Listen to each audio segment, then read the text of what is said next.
आज की वीडियो में हम जानने वाले हैं जनवरी के महीने में लगाई जाने वाली कुछ ऐसी सब्जियों के बारे में जिनका कि उत्पादन भी जल्दी शुरू होता है और एक बार उत्पादन शुरू होने पे आने वाले 4 से 5 महीने तक यह अच्छा उत्पादन देती रहती हैं और अच्छा उत्पादन होने के साथ साथ किसान भाइयों मार्केट में इनका अच्छा रेट भी आपको देखने को मिलेगा। तो किसान भाइयों पहले हम 4 से 5 ऐसी सब्जियों की बात करेंगे जिनका कि मार्च से लेकर मई जून तक काफी अच्छा रेट रहता है और उसके बाद 2 से 3 ऐसी सब्जियों की बात करेंगे जिनको कि अगर आप इस समय लगाते हैं तो मार्च के अंदर आपका उत्पादन शुरू होगा और उस समय उसके सबसे महंगे दाम होते हैं।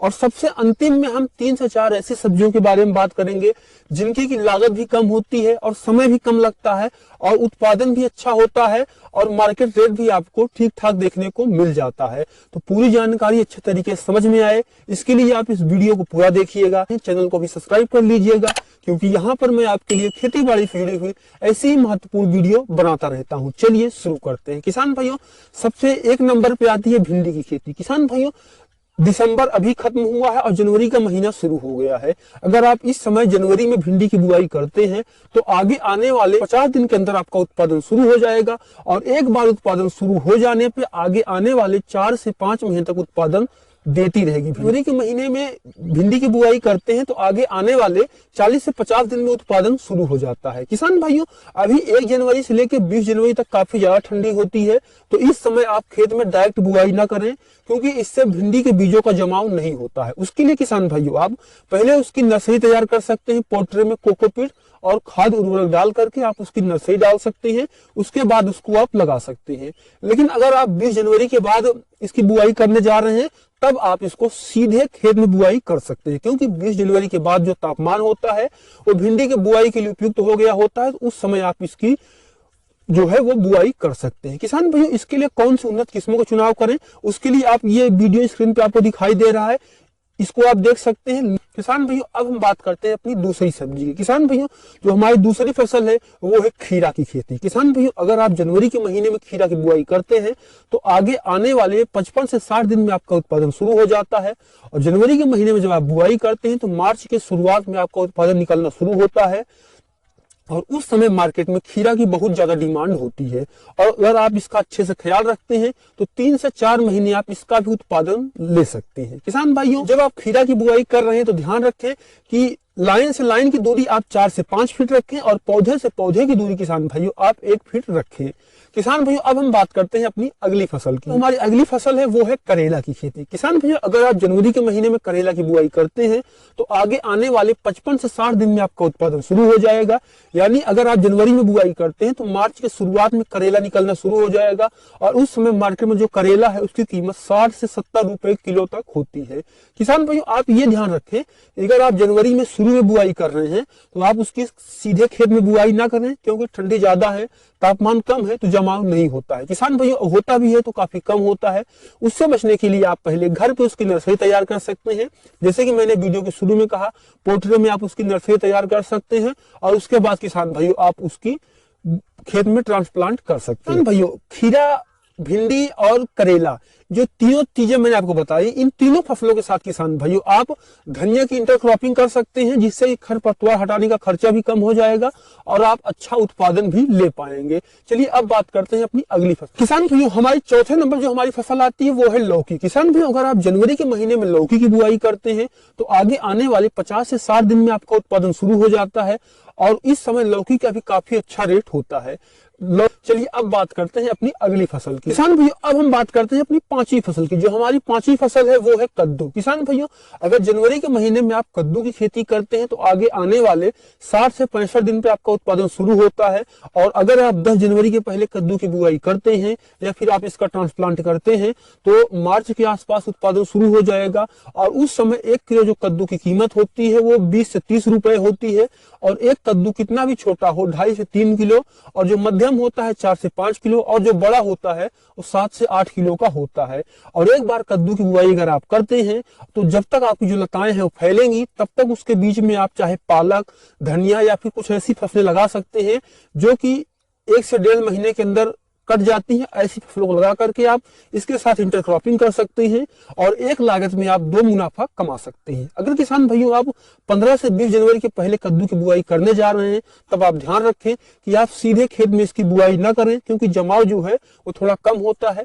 उससे बचने के लिए आप पोल्ट्री में, जैसे मैंने बताया, आप नर्सरी तैयार कर सकते हैं और उसके बाद खेत में इसके ट्रांसप्लांटिंग कर सकते हैं। किसान भाइयों, कद्दू की जब आप बुआई कर रहे हैं या फिर आप ट्रांसप्लांट कर रहे हैं तो ध्यान रखें पौधे से पौधे की दूरी 1 से 1.5 फीट रखें और जो लाइन से लाइन की दूरी है उसको किसान भाइयों आप 6 से 7 फीट की रखें।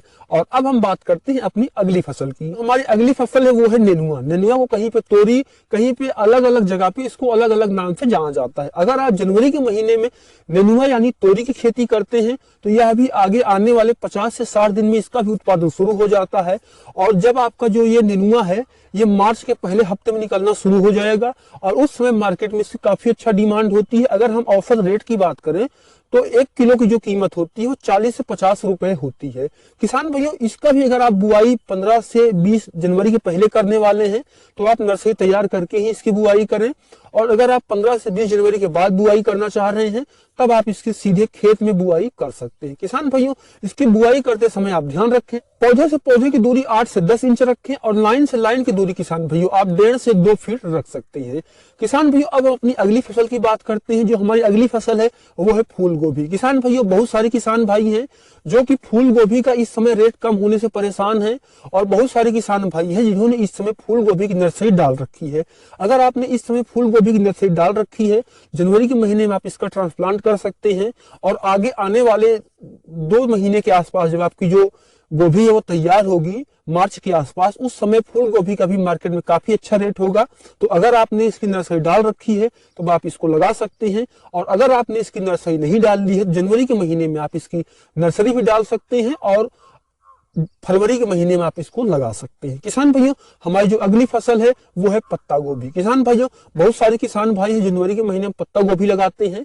आप भी इस महीने पत्ता गोभी लगा सकते हैं। अभी जो किसान भाई पत्ता गोभी खेत में कटाई कर रहे हैं उनको मार्केट में कम रेट मिल रहा है, लेकिन यही मार्च के आसपास जब आपकी पत्ता गोभी तैयार होगी उस समय इसका काफी अच्छा रेट देखने को मिलेगा। तो अगर आपके पास पत्ता गोभी की नर्सरी तैयार है तब आप उसको खेत में ट्रांसप्लांट कर सकते हैं और अगर आपकी जो पत्ता गोभी की नर्सरी है वो नहीं तैयार है तो आप इस महीने डाल सकते हैं। तो जो हमारी अगली फसल है वो है मिर्च की खेती। किसान भाइयों, मिर्च एक ऐसी फसल है जिसकी मांग पूरे साल भर बनी रहती है, तो आप इस समय मिर्च की भी खेती कर सकते हैं। अगर आपकी जो नर्सरी है वो तैयार है तो इस महीने आप मिर्च की खेत में ट्रांसप्लांट कर सकते हैं और अगर आपकी जो नर्सरी है वो नहीं तैयार है तो आप जनवरी के महीने में इसकी नर्सरी डाल सकते हैं और फरवरी के महीने में आप मिर्च लगा सकती हैं। किसान भाइयों, अब हम बात करते हैं 2 ऐसी फसलों के बारे में जिनकी गर्मियों में सबसे ज्यादा डिमांड रहती है और अगर आप जनवरी के महीने में तरबूज और खरबूजा की फसल लगाते हैं तो आगे आने वाले 60 से 65 दिन में आपका उत्पादन शुरू होगा और अगर आप जनवरी के महीने में लगाते हैं तो मार्च की शुरुआत में आपका जो खरबूजा है और जो तरबूज है दोनों फसलें तैयार हो जाएंगी और इस समय मार्केट में इसका काफी अच्छा रेट देखने को मिलता है। किसान भाइयों, बहुत सारे किसान भाई हैं जो इन फसलों की बुआई फरवरी और मार्च में करते हैं तो वो 1.5 से 2 महीने पीछे हो जाते हैं और अगर आप जनवरी के महीने में इसकी बुआई करते हैं तब आपको मार्च में ही आपका उत्पादन शुरू होगा और उस समय आप इसकी काफी अच्छी प्रॉफिट इसका कमा सकते हैं। किसान भाइयों, खरबूजा और तरबूज की उन्नत किस्मों के बारे में नीचे डिस्क्रिप्शन पे आपको लिंक मिल जाएगा, आप वहां से जाकर के उस वीडियोज को देख सकते हैं। किसान भाइयों, और अब हम बात करते हैं वीडियो की आखिर में कुछ ऐसी फसलों की जैसे मैंने वीडियो के शुरू में कहा था कि लागत भी कम है, समय भी कम है और उत्पादन भी अच्छा है और रेट भी आपको ठीक ठाक देखने को मिल जाएगा। किसान भाइयों, धनिया, मूली और पालक ये तीनों एक ऐसी फसलें हैं जो कि मौसम इनके लिए काफी अनुकूल है और लागत भी बहुत ही कम आती है। तो अगर आप एक किसान है जो कि अभी खेती की शुरुआत कर रहे हैं या आपके पास बजट कम है तो आप धनिया, मूली और पालक लगा सकते हैं। आप सोच रहे होंगे कि इसका रेट तो कम होता है। जी हाँ, इसका रेट कम होता है, लेकिन आप यह भी ध्यान रखें कि लागत भी इसमें कम आती है और जो तीनों फसलें हैं जो मैंने आपको काफी फसलें वीडियो के शुरू में बताई, उन सारी फसलों के साथ आप इन फसलों की इंटरक्रॉपिंग कर सकते हैं। यानी जैसे आपने कद्दू, खीरा, ककड़ी, नेनुआ, लौकी कोई सी फसल लगाई तो जो पौधा है या जिसका अगर आपने ट्रांसप्लांट किया या आपने बुआई की उसको फैलाव करने में समय लगता है, तो उन बीच में आप मूली, पालक और धनिया लगा सकते हैं और 30 से 35 दिन के अंदर ये तीनों फसलें कट जाती हैं जब उनकी लताएं फैलने के लिए, विस्तार करने के लिए आगे बढ़ेंगी, तब आपकी जो ये फसलें हैं ये कट जाएंगी। तो इससे आपको एक अतिरिक्त मुनाफा भी देखने को मिलेगा और खरपतवार हटाने का भी आपका एक खर्चा कम हो जाएगा। तो उम्मीद करता हूं कि ये वीडियो को काफी अच्छा लगा होगा।